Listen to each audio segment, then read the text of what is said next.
The frozen earth shuddered beneath Lieutenant James Harlow's boots at 6:56 a.m., December 22, 1944, as another salvo of German 88mm artillery shells shrieked overhead and erupted somewhere in the fog-shrouded streets of Bastogne, 2 miles behind him. His frost-numbed fingers gripped the Panzerfaust anti-tank launcher, a captured German weapon that violated at least 3 articles of the Uniform Code of Military Justice and every tactical doctrine in the U.S. Army Field Manual. Yet there it was, resting against his shoulder, loaded with a shaped charge warhead that had no business being fired by an American officer, especially not at coordinates his own command had designated as the retreat route. Through the skeletal birch trees of the Belgian Ardennes, the German panzer column materialized like iron ghosts in the December dawn. 5 Tiger tanks followed by mechanized infantry, grinding through snow toward the 101st Airborne's crumbling eastern defensive line. The division was surrounded, outnumbered, freezing, and down to less than 10 rounds of anti-tank ammunition. And Harlow had just received a direct order to abandon the forward observation post and fall back to secondary positions, an order that would doom every paratrooper in Bastogne. But Lieutenant Harlow knew something General McAuliffe's headquarters staff didn't know, couldn't know from their bunker 2 miles away. The secondary defensive position they'd ordered him to retreat toward was exactly where the main German armored thrust was heading. The radio intercept he'd picked up 30 minutes ago, the one he'd tried and failed to relay through jammed communication lines, had revealed the entire German battle plan. They weren't probing the eastern sector. They were baiting it. The retreat order was walking the 101st directly into a prepared kill zone. The math was brutal and simple. Fall back as ordered, and the panzers would catch American forces in open ground during withdrawal. Hold position without authorization, and division command would assume he'd simply failed to receive the order.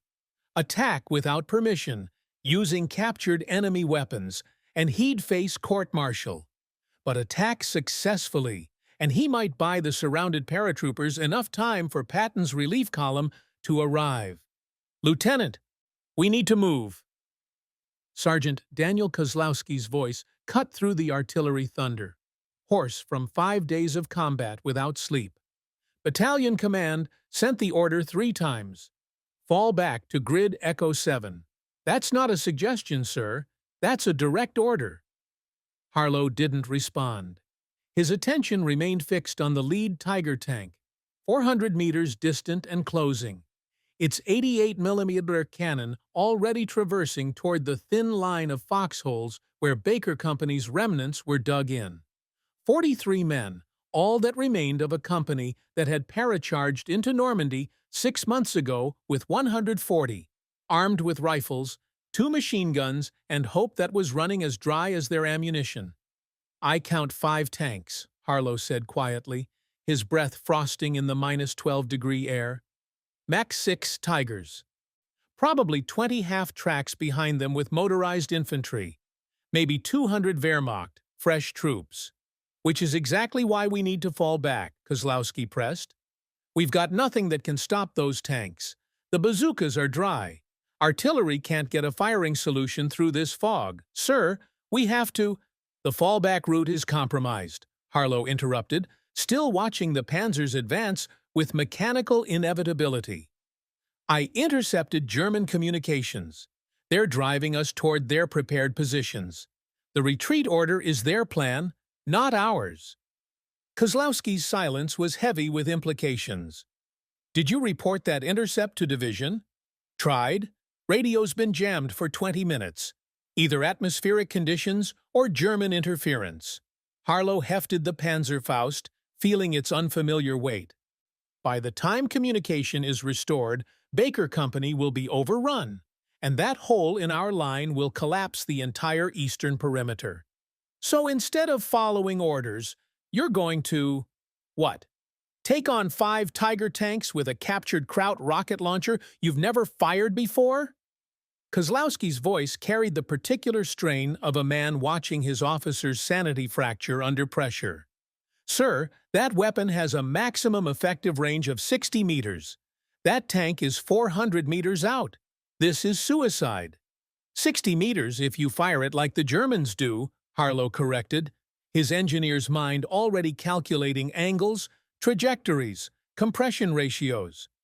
"But the Panzerfaust's propulsion system has a design flaw the Germans haven't fixed. The pressure valve releases too early, limiting range. If you override the valve," he indicated the crude modification he'd made to the weapon's trigger mechanism using wire from a field telephone, "you can triple the effective range, maybe quadruple it." "You modified a captured enemy weapon based on a theory?" Kozlowski stared at him. "Lieutenant, if this doesn't work, we're dead anyway," Harlow cut him off, "along with everyone in Bastogne. The only question is whether we die following an order that's walking us into an ambush or die trying something that might actually work." The lead Tiger tank was 300 meters out now, close enough that Harlow could see the German tank commander in the cupola, scanning the American positions with binoculars. In 90 seconds, that tank would be within killing range of Baker Company's foxholes. In 2 minutes, its supporting infantry would dismount and begin the assault. In 5 minutes, the entire eastern sector would collapse, and the Germans would pour into Bastogne's streets. Harlow shouldered the modified Panzerfaust, feeling the weight of military law, tactical doctrine, and chain of command pressing against him like the December cold. Everything in his West Point training screamed that this was wrong, unsanctioned, reckless, insubordinate. "Sir, you can't," Kozlowski began. "Sergeant, you're going to want to cover your ears," Harlow said, settling his cheek against the weapon's crude sight, his finger finding the modified trigger. His hands had stopped shaking. The fear had crystallized into something else, the absolute clarity that comes when there are no good choices, only the choice between certain death and possible survival. "Lieutenant Harlow, that's a direct—" "Tell Division I didn't receive their order," Harlow interrupted, exhaling slowly as he tracked the Tiger tank's glacial advance. "Tell them communications were down. Tell them whatever you want. But right now, watch what happens when someone breaks the rules for the right reason." He squeezed the trigger. September 3, 1938. Carnegie Institute of Technology, Pittsburgh, Pennsylvania. James Harlow was 16 years old when Professor Eugene Matthews posed the question that would define his entire approach to warfare 6 years later. What is the difference between a rule and a law? The engineering classroom fell silent. Most students assumed it was a semantic trap. Harlow, youngest in his class by 2 years, raised his hand. "A law describes how things actually work," he said carefully. "Gravity is a law. Thermodynamics is a law. But a rule is just how we've decided things should work. Rules can be wrong." Matthews smiled. "Expand on that." "The maximum safe load for a steel beam isn't a rule. It's determined by the material properties of steel. That's a law. But the building code that says you can't exceed that load by even 1%? That's a rule. A safety margin built on top of the law. Sometimes useful, sometimes wasteful, sometimes dangerous if it makes you ignore what the law actually allows." The professor nodded slowly. "And if you're an engineer facing an emergency, a bridge collapse, a building fire, and following the rules means people die, then you go back to the laws," Harlow replied. "You calculate what physics actually allows, not what the regulations say you're allowed to do." It was theoretical then, academics, a thought exercise in a comfortable classroom where the penalty for being wrong was a grade, not a life. Harlow had grown up in the Pennsylvania coal country, where his father worked as a mine safety inspector. Walter Harlow had taught his son 2 contradictory lessons that somehow both proved true. Follow safety protocols absolutely, and know when protocols become death traps. The regulations say miners should evacuate through the main shaft in an emergency, his father had explained after a cave-in that killed 3 men. But the main shaft was where the collapse happened. The men who survived ignored the regulation and blasted through a sealed auxiliary tunnel. They broke the rules. They lived. Young James absorbed this paradox. Systems existed for good reasons, but systems could also fail catastrophically when circumstances changed. The key was understanding which was which. At Carnegie Tech, Harlow excelled in mechanical engineering, particularly in stress analysis and materials science. He could look at a bridge design and instantly see where the weak points were, where the safety margins were excessive, where the specifications were based on outdated assumptions. His senior thesis analyzed German tank designs based on intelligence photographs from the Spanish Civil War. The Panzer IV has superior armor, he wrote, but its transmission is over-engineered for its weight class. This suggests German doctrine prioritizes durability over mobility. The vulnerability isn't the armor, it's the tracks and drive system. The thesis earned him highest honors and caught the attention of Army Ordnance, who filed it away in a folder labeled Strategic Assessment. When war broke out in Europe in 1939, Harlow was 21 and completing his master's degree. He watched the German blitzkrieg through Poland and France with an engineer's eye, seeing not just military triumph, but systemic innovation. The Germans were rewriting the rules of warfare by understanding the laws of speed, coordination, and psychological shock. After Pearl Harbor, Harlow enlisted immediately. His engineering background and academic excellence earned him an officer's commission and assignment to West Point's accelerated wartime program. The irony wasn't lost on him. The institution most dedicated to military discipline and protocol was training someone who understood that rules were tools, not absolutes. At West Point, instructors taught that orders flowed down the chain of command with absolute authority. Questioning orders was insubordination. Disobeying orders was court-martial. But Harlow's engineering mind kept asking, what if the order is based on incorrect information? What if battlefield conditions have changed since the order was issued? What if following the order violates the actual laws of tactics and physics? He never voiced these questions. He graduated in the top 10% of his class, earned his paratrooper wings, and deployed to England in early 1944 as a platoon leader in the 101st Airborne. But the questions remained, waiting for the moment when theory would collide with reality, when the difference between rules and laws would be measured not in grade points, but in lives. June 6, 1944, and 47 a.m.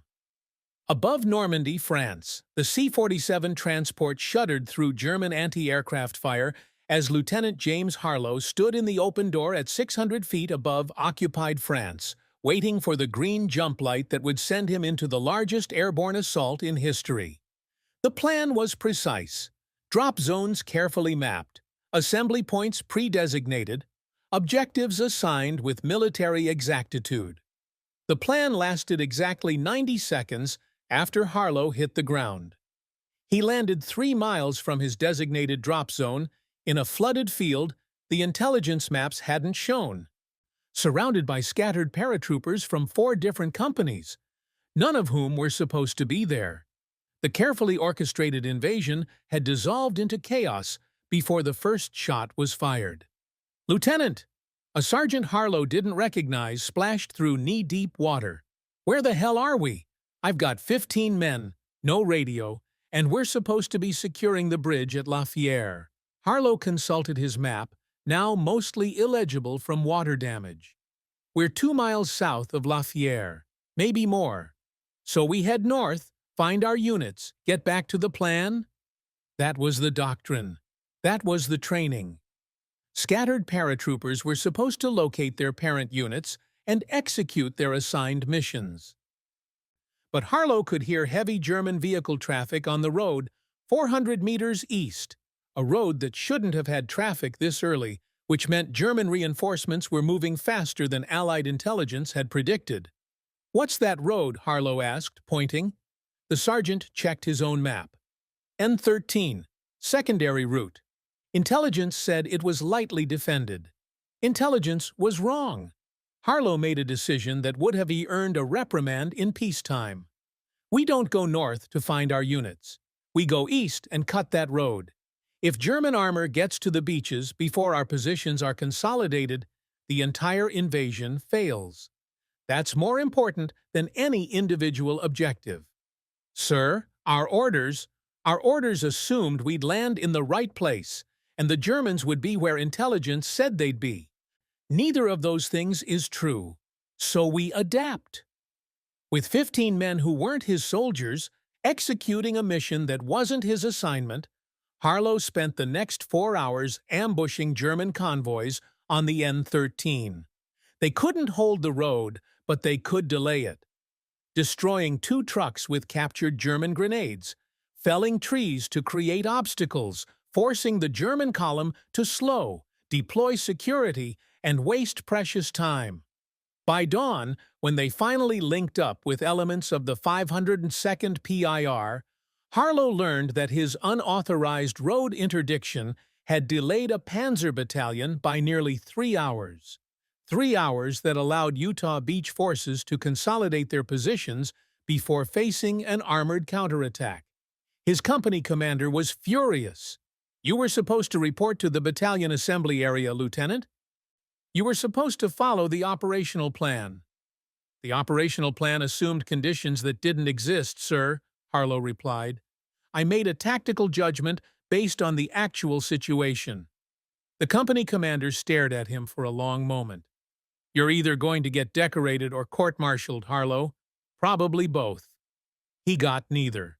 The chaos of Normandy swallowed the incident, and by the time anyone cared about after-action reports, the breakout from the hedgerows had begun, and Harlow's minor insubordination was forgotten.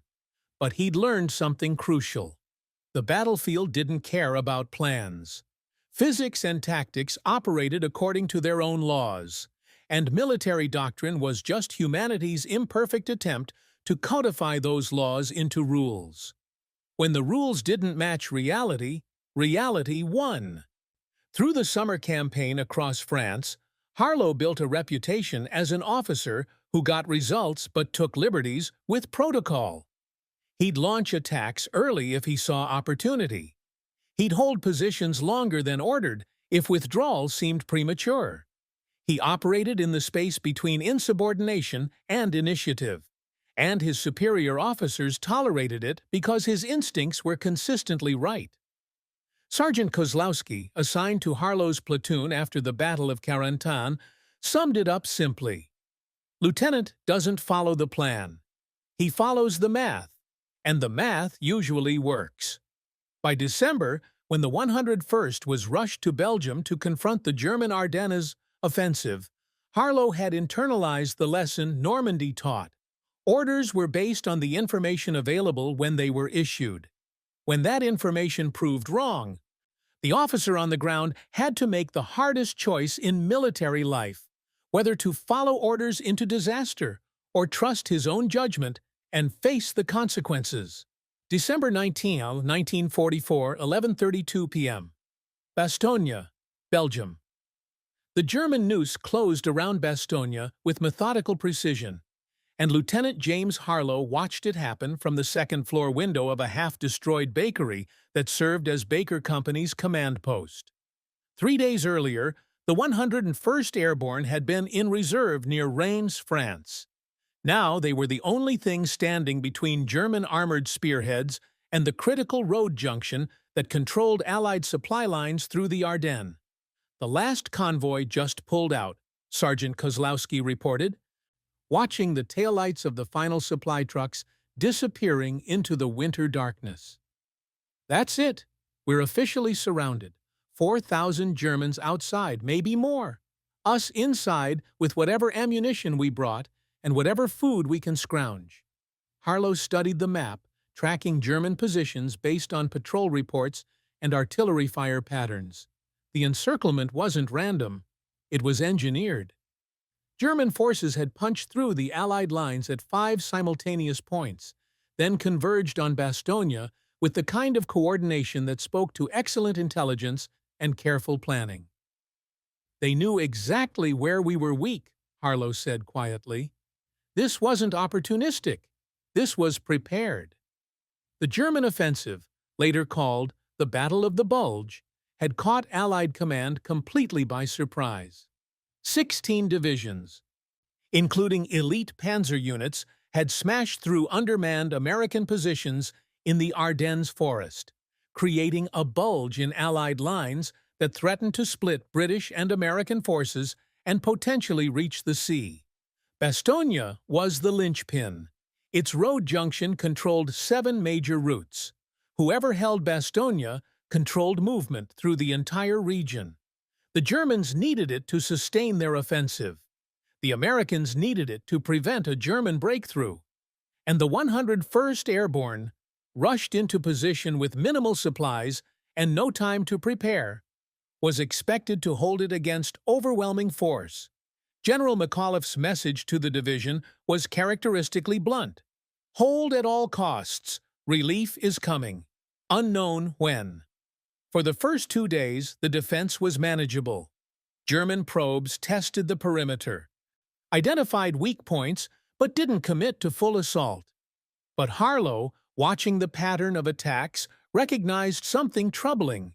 The Germans were mapping American positions with uncomfortable precision. "They're not trying to break through yet," he told his platoon leaders on December 20th. "They're gathering intelligence. When they attack for real, they'll know exactly where we're thin." The weather had turned catastrophic. Heavy fog and snow that grounded Allied aircraft and prevented resupply. The 101st was fighting blind, surrounded, and running low on everything. Ammunition was rationed. Medical supplies were scarce. Food was reduced to 1 meal per day. But worse than material shortage was the information gap. Division headquarters in the center of Bastogne had limited communication with forward positions. Orders were based on incomplete understanding of German movements. Tactical decisions were made without knowing if the intelligence was hours old or already obsolete. On December 21st, German commanders sent a surrender ultimatum.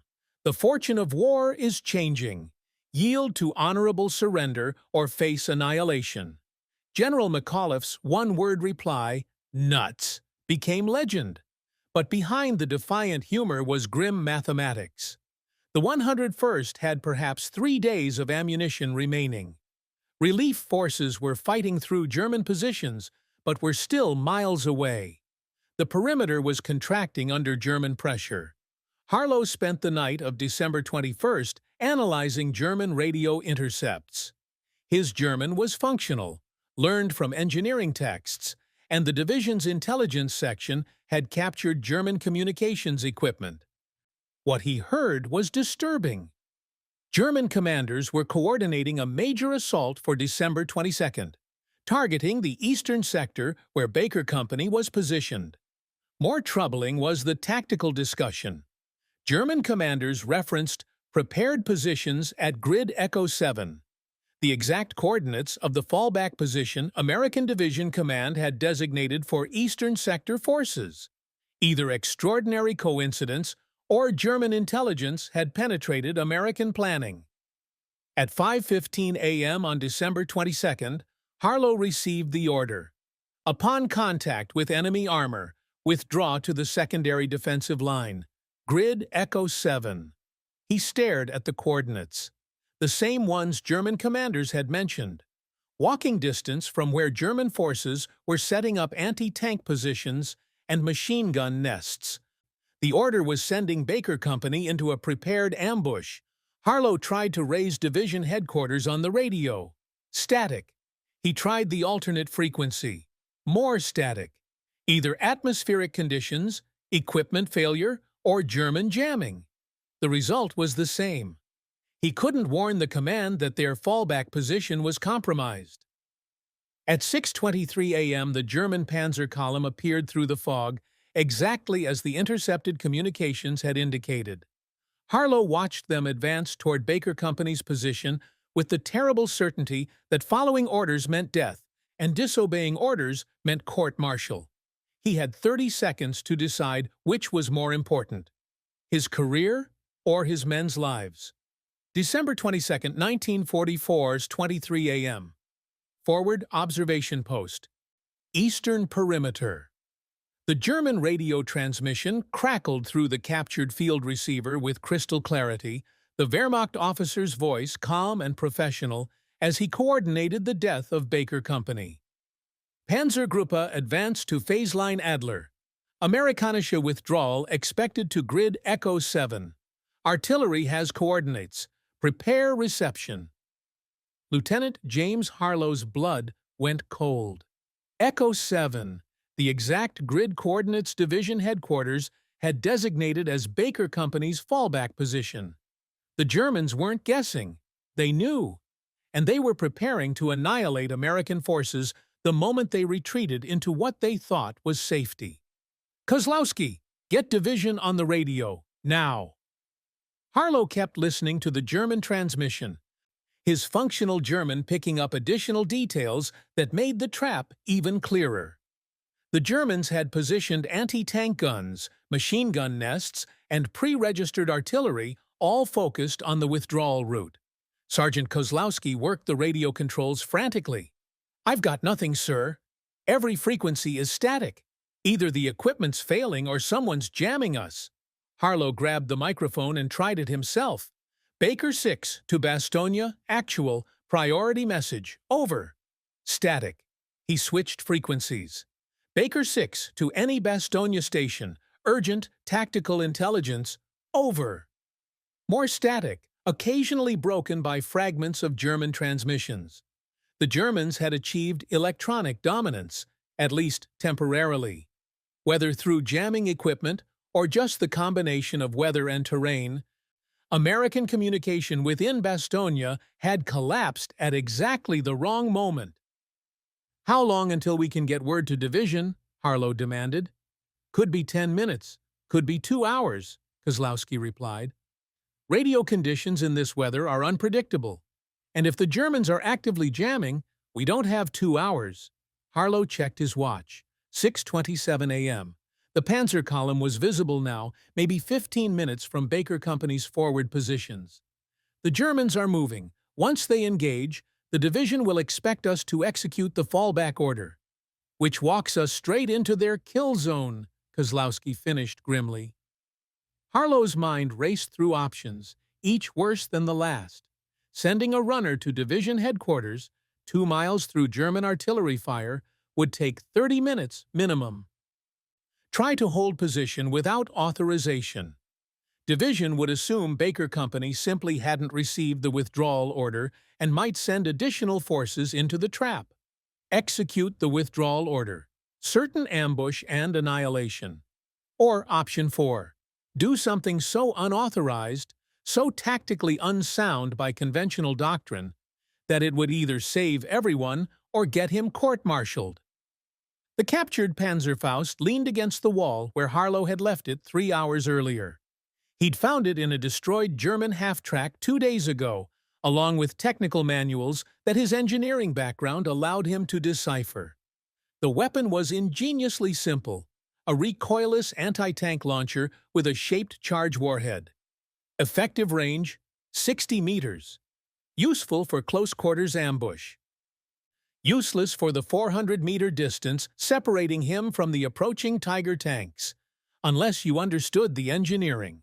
Harlow had spent years analyzing mechanical systems, understanding where design constraints were based on material limitations and where they were based on doctrinal assumptions. The Panzerfaust's 60-meter range wasn't determined by the explosive capability of the warhead. That could reach much farther. It was limited by the propellant system, which vented pressure too early to maximize velocity. The previous night, unable to sleep, Harlow had disassembled the Panzerfaust's trigger mechanism and studied it by candlelight. The pressure valve that regulated propellant burn could be overridden with a simple modification. Field telephone wire wrapped around the release mechanism to delay venting by a fraction of a second. In theory, that delay would allow pressure to build higher, drive the projectile faster, and extend the range dramatically. In theory. Based on engineering principles and materials science, untested in actual use, possibly catastrophically wrong in a way that would cause the weapon to explode in his hands. But if it worked, if the math was right, he could engage the Tiger tanks from their current position, destroy or disable the lead vehicle, disrupt the German advance, buy time for communications to be restored and the trap to be reported. Sir, the division is sending the withdrawal order again. Kozlowski held up a written message that had just come through via runner. Third time. The battalion commander is asking for confirmation that we received it. Harlow looked at the message. At the Panzerfaust. At the advancing German column. At the 43 men of Baker Company who trusted him to keep them alive. Every regulation said use approved weapons through approved tactics following approved orders. Every bit of his training said, trust the chain of command. Trust that division headquarters knew the bigger picture. But his engineering education said to trust math, and the math said the fallback order was death. What are you thinking, Lieutenant? Kozlowski asked quietly, though his tone suggested he already knew. I'm thinking, Harlow replied, picking up the Panzerfaust and checking the crude modification he'd made to its trigger mechanism. That sometimes the most dangerous thing you can do is exactly what you're told. He moved to the observation post window, shouldered the captured German weapon, and began calculating firing angles for a shot that doctrine said was impossible. December 22, 1944's 58 a.m. Forward observation post, eastern perimeter. The lead Tiger tank was 380 meters distant when Lieutenant James Harlow settled the modified Panzerfaust against his shoulder and made peace with the fact that the next 30 seconds would either validate his engineering calculations or vaporize him in a catastrophic backblast failure. Through the crude iron sight, the Panzer looked simultaneously massive and impossibly far away. The Panzerfaust had been designed for close-quarters ambush. Wehrmacht doctrine called for attackers to wait until armor was within spitting distance before firing. What Harlow was attempting was the equivalent of using a shotgun as a sniper rifle. "Sir, that tank is 400 meters out," Sergeant Kozlowski said, his voice carrying the strained patience of a man watching his officer attempt physics-defying suicide. The manual says, the manual was written by people who never questioned the design constraints, Harlow interrupted, his breathing controlled, his engineer's mind running final calculations. Wind speed, minimal. Temperature, 12 degrees below zero, which would affect propellant burn rate but increase air density. Trajectory compensation for extended range. Estimate 3 degrees elevation above standard sight picture. The modification was simple enough that it seemed absurd it could work. Field telephone wire wrapped around the Panzerfaust's pressure valve, delaying the vent by perhaps half a second. That delay would allow combustion pressure to build higher before release, driving the shaped charge warhead at significantly higher velocity. In theory. But theory killed people when it met reality incorrectly. Lieutenant, the withdrawal order is walking us into an ambush, Harlow cut off Kozlowski. The Germans are waiting at Echo 7. I heard them coordinated on captured radio. We withdraw, we die. We hold positions without engaging. They overrun us. This is the only option that might actually work. He could see the German tank commander in the cupola, scanning American positions with binoculars. In 90 seconds, that tank would be close enough to engage Baker Company's foxholes with its 88mm main gun. Each shot would be lethal to the thin-skinned positions. The infantry following the tanks would dismount and begin the assault. The eastern perimeter would collapse. Unless Harlow's engineering was right, his fingers settled on the modified trigger. The weight of command, of responsibility, of military law pressed against him like the December cold. He thought briefly of his father's words about the miners who'd survived by breaking regulations and blasting through the sealed tunnel. Sometimes survival meant knowing which rules to break. Covering ears would be advisable, Harlow said quietly. He exhaled slowly, settled the sight picture 3 degrees high to compensate for the extended trajectory, and squeezed the trigger. The Panzerfaust erupted with a violence that exceeded even his calculations. The backblast blew out the observation post windows behind him, and the weapon kicked against his shoulder with force that would leave bruises for weeks. For a terrible half-second, Harlow thought the modification had failed, that the pressure override had caused structural failure. Then he saw the warhead streaking downrange at velocity that no standard Panzerfaust had ever achieved. The shaped charge hit the Tiger tank's frontal glacis plate at an angle, and for another terrible instant, nothing happened. The armor was too thick, the shot hadn't penetrated, the entire gambit had failed. Then, secondary explosions erupted from the Tiger's engine compartment. The warhead had defeated the frontal armor and ignited something critical. Black smoke poured from the vehicle as the tank lurched to a halt, its treads locking, effectively blocking the narrow forest road and preventing the following vehicles from advancing. Kozlowski stared. "You just hit a Tiger tank at 400 meters with a Panzerfaust." 380 meters, Harlow corrected automatically, his hands already working to reload a second captured warhead. And it proves the principle. The limitation was engineering, not physics. The German column was reacting now. Tanks attempting to maneuver around the disabled Tiger, infantry dismounting to take cover, officers shouting orders. The precision of their advance had dissolved into confusion. Harlow fired the second modified Panzerfaust at the tank, attempting to bypass the wreckage. Another impossible range hit. Another mobility kill. The narrow forest road was now completely blocked by burning German armor. But the tactical situation remained desperate. Harlow had disrupted the immediate assault, but 200 Wehrmacht infantry were now deploying into attack positions. Baker Company's 43 paratroopers were outnumbered 4-1, low on ammunition, with no anti-tank weapons remaining except 2 more captured Panzerfaust warheads. And division headquarters still expected them to withdraw to the compromised fallback position. "Sir, what now?" Kozlowski asked. "We've stopped their armor, but that infantry—" "Now," Harlow said, setting down the Panzerfaust and picking up his M1 carbine, "we do something even more unauthorized than shooting at tanks with modified German weapons." "What's that?" "We attack."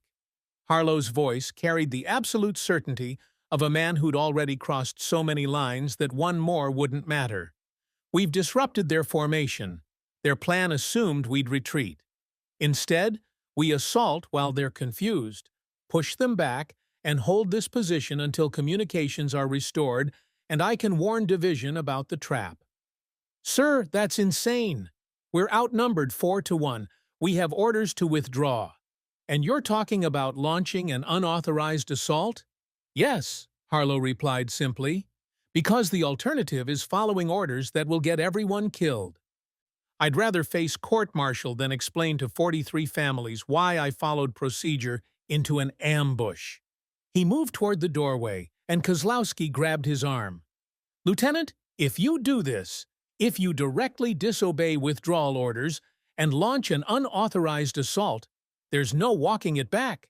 This isn't bending the rules. This is breaking them completely." Harlow met his sergeant's eyes. "I know, but I'm not going to let good men die because I was too afraid of consequences to make the right call. Are you with me?" Kozlowski held his gaze for a long moment, then nodded slowly. "You're either brilliant or crazy, sir." "Probably both," Harlow replied, and moved to brief Baker Company on the assault that would either save the 101st's eastern perimeter or end his military career. December 22, 1944, 7:02 a.m. Eastern Perimeter, Bastogne. The assault began with the kind of chaos that military historians would later struggle to categorize. It violated every tactical doctrine, attacking while outnumbered, assaulting uphill against prepared positions, advancing when orders explicitly called for withdrawal. By conventional military logic, it should have been suicide. Instead, it became one of the most effective small-unit actions of the Battle of the Bulge. Lieutenant James Harlow led Baker Company's 43 paratroopers out of their defensive positions at 7:02 a.m., moving through the frozen forest toward German lines that were still reeling from the impossible-range Panzerfaust strikes. The Wehrmacht infantry, having expected Americans to retreat into their prepared ambush, found themselves instead facing a frontal assault from forces that should have been fleeing. The surprise was absolute. "Grenades first, then close with rifles," Harlow shouted, pulling the pin on a fragmentation grenade and hurling it toward German positions 30 meters distant. 43 additional grenades arced through the pre-dawn fog, every paratrooper throwing every explosive they had in a concentrated barrage that tore through Wehrmacht formations. Before the Germans could recover, Baker Company was among them. The fighting devolved into the intimate brutality of close combat. Rifle butts and bayonets, point-blank shooting, soldiers grappling in foxholes. It was the kind of engagement where superior numbers meant nothing because there wasn't room to employ them. Sergeant Kozlowski fought beside Harlow, both men driving forward with the desperate energy of soldiers who'd already committed to a course of action too far to reverse. "There's too many of them," Kozlowski yelled over the gunfire. "Then make them think there's more of us." Harlow fired his M1 carbine at a German machine gun position, hitting the gunner. "Keep moving. Don't let them consolidate." The tactical principle was sound even if the situation was insane. Keep the enemy off balance, deny them time to organize, exploit the momentary chaos before numerical superiority could be brought to bear. It was warfare as physics, action and reaction, momentum and disruption. But Harlow knew the assault could only last minutes before German officers rallied their forces and the mathematics of 4-to-1 odds reasserted itself. The goal wasn't to defeat the German force, it was to buy time. Time for radio communications to be restored. Time to warn division about the compromised fallback position. Time for the larger tactical situation to shift in ways that might prevent Baker Company from being ordered into an ambush. "Lieutenant!" Private First Class Anderson slid into cover beside Harlow, his face blackened with powder burns. "German officers are pulling back. I think they're regrouping for a counterattack." "How long?" 5 minutes, maybe less. Not enough time. The radio was still dead. Division headquarters still believed Echo 7 was a safe fallback position, and Baker Company was now dangerously exposed, having left their prepared defensive positions for an assault that was running out of momentum. Harlow made another calculation. Another choice between bad options. Fall back to the observation post. Controlled withdrawal. "Kozlowski, your rear guard. A runner from battalion headquarters burst through the tree line, sliding into the crater where Harlow had taken cover. The young corporal was gasping, his uniform torn from running through German fire. "Lieutenant Harlow, message from division." He thrust a folded paper into Harlow's hands. "Radio's back up, and they're saying—" Harlow unfolded the message, read it twice to make sure he understood correctly. "All units Eastern Sector. Cancel withdrawal order. Repeat, cancel withdrawal to Echo 7. Intelligence indicates position compromised. Hold current lines. Relief force approaching your position. ETA 45 minutes. The relief that washed over Harlow was so profound it was almost physically painful. Someone else had discovered the trap. Maybe another intercept. Maybe reconnaissance. Maybe simple luck. But Division now knew Echo 7 was compromised.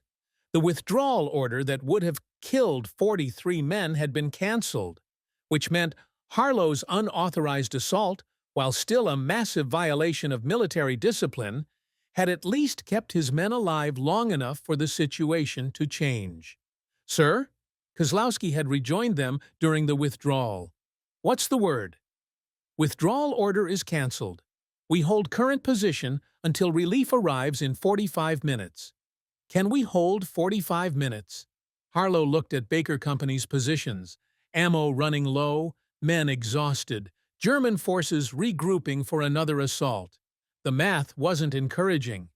"We're going to find out," he replied. The next 43 minutes were the longest of Harlow's life. German infantry launched 2 more assaults, both beaten back by increasingly desperate defensive fire. Ammunition dwindled to single rounds per rifleman. The modified Panzerfausts were expended. The line contracted to a perimeter so small that officers were fighting shoulder to shoulder with privates. At 7:47 a.m., American tanks from Patton's relief column smashed into the German rear positions. The sound of Sherman engines was the most beautiful thing Harlow had ever heard. The eastern sector held. The encirclement of Bastogne remained intact but not breached, and Baker Company, reduced to 31 effective soldiers from the original 43, had prevented the collapse that might have doomed the entire defensive position. As Wehrmacht forces withdrew under pressure from Patton's armor, Sergeant Kozlowski slumped beside Harlow in the command post that had been shot to splinters. "So," Kozlowski said carefully, "we disobeyed a direct withdrawal order, attacked with captured enemy weapons you illegally modified, and launched an unauthorized assault against superior numbers." "That's accurate," Harlow agreed, "and we're alive because of it." "Also accurate. Sir, you're either going to get the Medal of Honor or 20 years at Leavenworth. There's no middle ground on this one." Harlow didn't respond. He was watching 2 officers from division headquarters walking toward the observation post with the purposeful stride of men carrying official business. The reckoning had arrived. January 15th, 1945. Division Headquarters, Mourmelon, France. The formal investigation into Lieutenant James Harlow's actions at Bastogne began exactly 3 weeks after the siege was broken. In a commandeered French schoolhouse that smelled of chalk dust and military bureaucracy, Harlow sat at attention before a board of 3 field-grade officers whose expressions ranged from curious to hostile.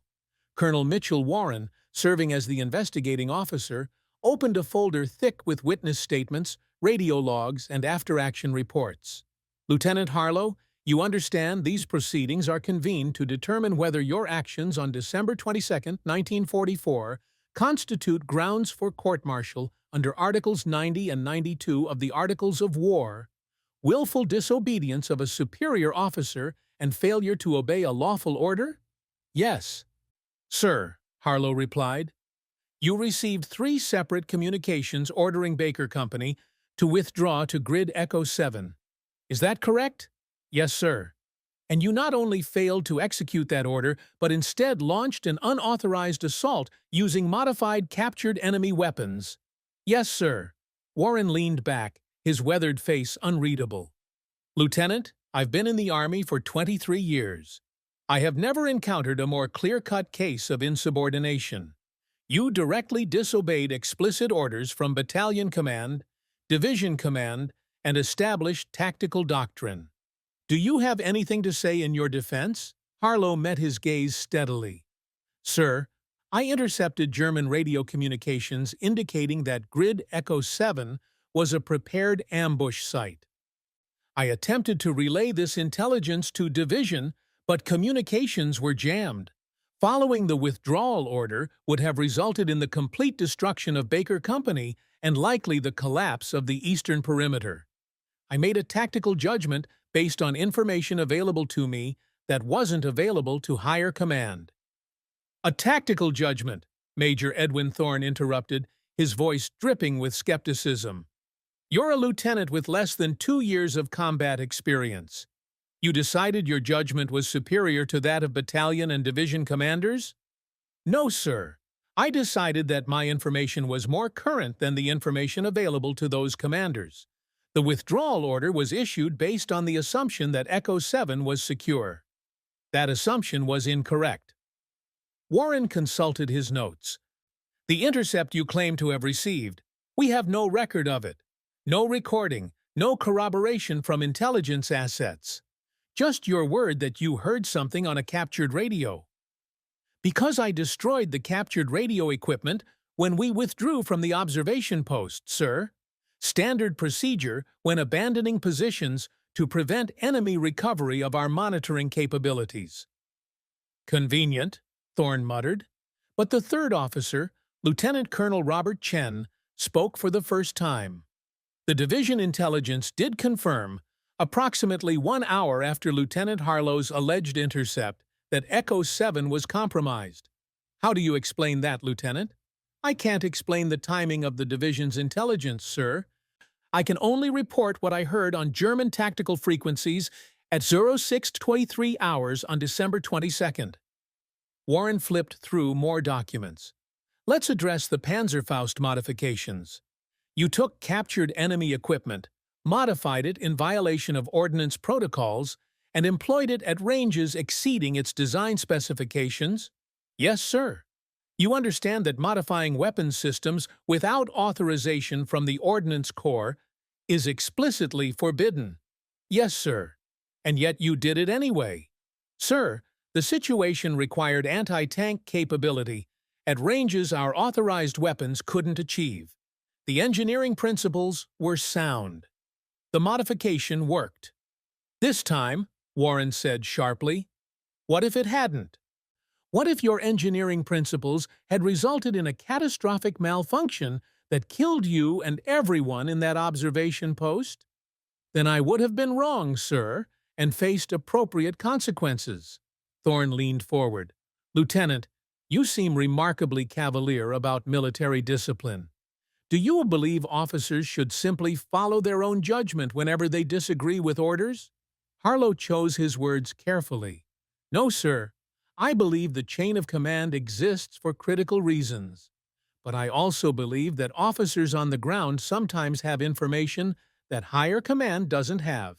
And when that information fundamentally changes the tactical situation, the officer has a duty to act on it, even if that means deviating from orders issued under different assumptions. That's a very convenient philosophy for justifying insubordination, Thorne replied coldly. Colonel Warren raised a hand, cutting off further debate. This board will review all evidence and render a determination. Lieutenant Harlow, you're dismissed. Harlow stood, saluted, and walked out of the schoolhouse into the cold January afternoon. Sergeant Kozlowski was waiting outside. How bad? Kozlowski asked. Unclear. Could go either way. The men from Baker Company, what's left of us? We've all submitted statements supporting you. Everyone who was there knows the withdrawal order was death. I appreciate that, Sergeant, but sometimes being right isn't enough if you were wrong in the method. 3 days later, the determination came. Formal reprimand for unauthorized modification of captured equipment. Notation in his service record, but no court-martial. The language was carefully chosen. While Lieutenant Harlow's tactical judgment proved sound, his methods violated established protocols and cannot be condoned as precedent. It was the military's way of saying, you were right, you saved lives, and we can never officially admit that disobeying orders was the correct choice. But there was an addendum. Harlow was reassigned to Ordnance Corps Research and Development, working on anti-tank weapon systems. His Panzerfaust modifications were studied, refined, and incorporated into new weapons design doctrine. The innovation born from desperate necessity became official policy, uncredited, unnamed, but saving lives in ways that would echo through the rest of the war. Harlow never returned to combat command. He spent the remainder of the war in laboratories and testing ranges, His battlefield career ended by the same actions that validated his engineering insights. It would be 63 years before the full story emerged and the recognition finally came. November 11, 2007. National World War II Memorial, Washington, D.C. James Harlow was 85 years old when the Army finally acknowledged what he'd done at Bastogne. He stood in the cold November morning, back bent by age, but still possessing the engineer's sharp eyes, as the Secretary of the Army read the citation for the Distinguished Service Cross he should have received 63 years earlier. For extraordinary heroism in combat operations against an armed enemy. Lieutenant Harlow's tactical innovation and decisive leadership under impossible circumstances prevented the collapse of defensive positions critical to the successful defense of Bastogne. The ceremony was small. A handful of military officials, 3 surviving members of Baker Company, and Harlow's family. The media coverage was minimal. Most Americans had never heard of the unauthorized assault on the eastern perimeter, or the modified Panzerfaust shots that stopped the Panzer column, or the lieutenant who disobeyed orders to save his men. But military historians knew. Officer candidates at West Point studied the incident as a case study in tactical flexibility. The U.S.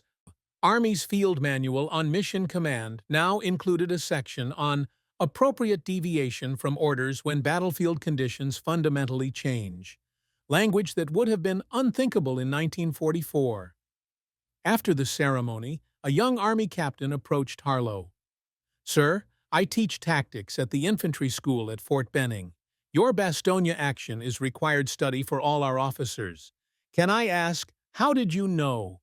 How did you decide the order was wrong?" Harlow considered the question carefully. "I didn't know. Not with certainty. I had information that suggested the order was based on false assumptions. I had to decide whether to trust the system or trust my judgment. There's no formula for that. You calculate the odds, assess the stakes, and accept that you might be wrong. But you weren't wrong. This time. But I've spent 60 years wondering what would have happened if I had been. If the intercept was faulty, if my engineering calculations failed, if the division's intelligence was better than mine. The weight of that uncertainty, that's the cost of making those decisions." Another veteran wearing a 101st Airborne cap joined them. It took Harlow a moment to recognize the face, aged and weathered, but the voice was unmistakable. "Kozlowski? Sergeant Kozlowski, retired," the old soldier said with a grin, "though I made it to Master Sergeant before Korea was done. Sir, I've waited 63 years to say this publicly. You saved my life. You saved all our lives, and the Army was wrong to bury what you did." "The Army was protecting itself from a dangerous precedent," Harlow replied. "If they'd officially endorsed my actions, every lieutenant who wanted to disobey orders could claim tactical necessity. The system can't function that way. But sometimes the system is wrong. Yes, sometimes it is." They stood together in the cold, 2 old soldiers remembering a frozen Belgian morning when breaking the rules had been the only right choice. The recognition, late as it was, had emerged from a peculiar source. A military historian, researching weapon development, had found Harlow's name in Ordnance Course archives, connected it to Bastogne after-action reports, and pieced together the story that official histories had buried. His book, Innovation Under Fire, Unauthorized Battlefield Adaptations in WWII, had sparked congressional interest and eventually led to the ceremony. But for Harlow, the recognition was less important than the principle it represented. The Army was finally acknowledging, however carefully, that rigid adherence to protocol could be as dangerous as reckless disregard for it, that officers needed judgment as much as obedience, that the difference between insubordination and initiative was sometimes measured only in outcomes. His grandson, a lieutenant in the 82nd Airborne, asked him later, "Would you do it again?" knowing what it cost your career, knowing you'd spend decades with your actions buried. Harlow didn't hesitate. Without question. Those 43 men, 31 who survived, they went home. They had families, lives, careers. All because I was willing to risk court-martial. You don't trade lives for career security. Ever. James Harlow passed away on March 8, 2009, at age 87. His obituary in the Army Times ran under the headline, WWII officer who disobeyed orders to save Bastogne. Perimeter dies. At Fort Benning's infantry school, there's a display case containing a reconstructed Panzerfaust with a crude wire modification on the trigger mechanism. The placard reads, "Sometimes courage means knowing when orders are wrong. Sometimes leadership means accepting the consequences of being right." Beneath it, a quote from Harlow's 2007 interview. "In combat, being right is more important than being authorized. But you'd better be damned sure you're right. Because the cost of being wrong isn't just your career. It's the lives of everyone who trusts your judgment." The story of Lieutenant James Harlow entered the canon of military leadership as a paradox, an example of successful insubordination that couldn't be emulated without destroying the system it existed within. Officers study his actions while being warned never to replicate them. It's simultaneously a model and a cautionary tale. But for the 31 men of Baker Company who survived Bastogne because their lieutenant trusted engineering over orders, the lesson was simpler. Sometimes the most dangerous thing you can do is follow a bad order into certain death. And sometimes courage looks like a junior officer with a modified German weapon, refusing to do what he's told because he's calculated a better way. The engineering principles Harlow employed, the Panzerfaust modifications, the tactical mathematics of small unit assault, the systems thinking that let him identify the ambush, all became incorporated into American military doctrine. Uncredited for decades, but embedded in the way officers were taught to think about adaptation and innovation under constraint. The greatest legacy wasn't the medal or the recognition. It was the quiet shift in how the Army understood the relationship between orders and judgment, between protocol and necessity, between following the rules and following the math. In 2018, the Army published new guidance on tactical decision-making under uncertainty. Deep in the appendix, there's a case study labeled only Bastogne Eastern Sector, December 1944. It doesn't mention Harlow by name. But every principle he employed is there. Assess information quality. Calculate actual risk versus assumed risk. Determine if orders are based on current conditions. Accept responsibility for deviation. And above all, understand the difference between rules and laws. The physicist Richard Feynman once said, "For a successful technology, reality must take precedence over public relations, for nature cannot be fooled." James Harlow proved the same principle applies to tactics. For successful combat leadership, reality must take precedence over protocol, for physics cannot be fooled. The German panzers at Bastogne learned that lesson when an impossible range Panzerfaust shot hit their lead tank. The Army learned it when an unauthorized assault saved a critical perimeter. And generations of officers since have learned it studying the lieutenant who disobeyed orders because the math said he had to. Sometimes courage means charging into gunfire. Sometimes it means standing your ground when everyone says retreat. And sometimes it means knowing exactly which orders to break and being willing to accept the consequences of being right.